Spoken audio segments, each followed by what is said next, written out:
Oh, hey there. You've probably noticed that I've been in Mongolia for the last couple days.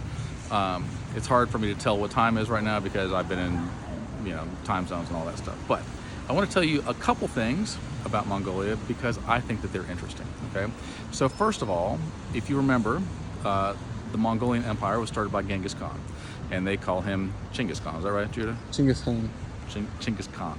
Anyway, big emperor.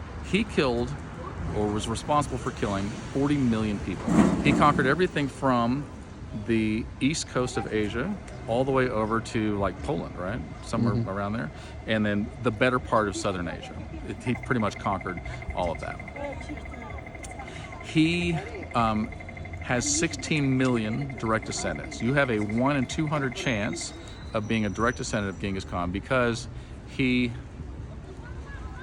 shared himself with that many people, okay, women, back in his day. Obviously, that's been since the 12th century, so the 1200s, so 13th century, whatever. But now this is what is left. Now, what's interesting is it was the biggest empire. Was it the biggest empire ever? Yes. Yeah, it was the biggest empire ever. They conquered darn near, like all of southern Asia, which is a big deal. I can't do that myself.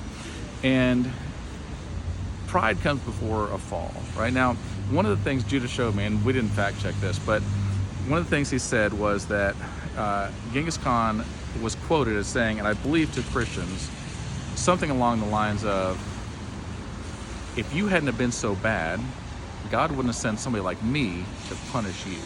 Basically, I am the wrath of God upon you. Because of your disobedience, he sent me.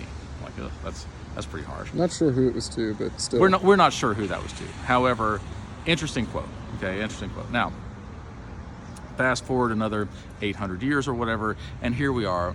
And even though they were the greatest empire ever, I want to give you some stats. Okay, so Mongolia is about 603,000 square miles. America is about 3.8 whatever million square miles. So roughly 6.3 times bigger. So Mongolia, it takes 6.3 Mongolias to make one America, okay, square miles wise.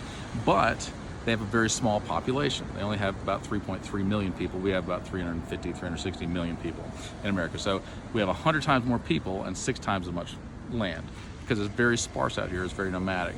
Now, most of the people, 1.6 million of the 3.3 million, so pretty much half of the people live in this city that we're in right now. This is Ulaanbaatar, and this is where most of the population is, and then everything else is kind of scattered around. And I think that it's a beautiful place with beautiful people and a rich culture, and it's very interesting. I'm going to try to give you little pieces because it's too much to get all at once of what's going on here and what we're doing here. I witnessed a thing. I want to tell you real quick.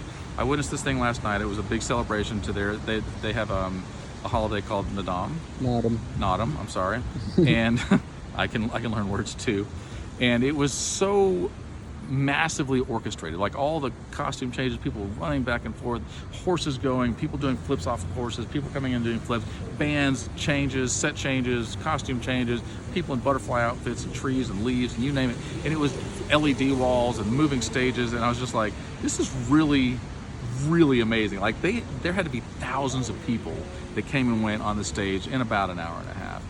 And it made me realize several things, okay? First of all, to be a small part of something big, there's a beauty to that. I think in America, we don't really do that. In America, we're very individualistic.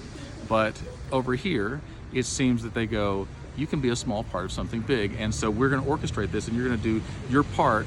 And even though your part seems very small, when you pull back, you go, wow, that is really beautiful and really choreographed.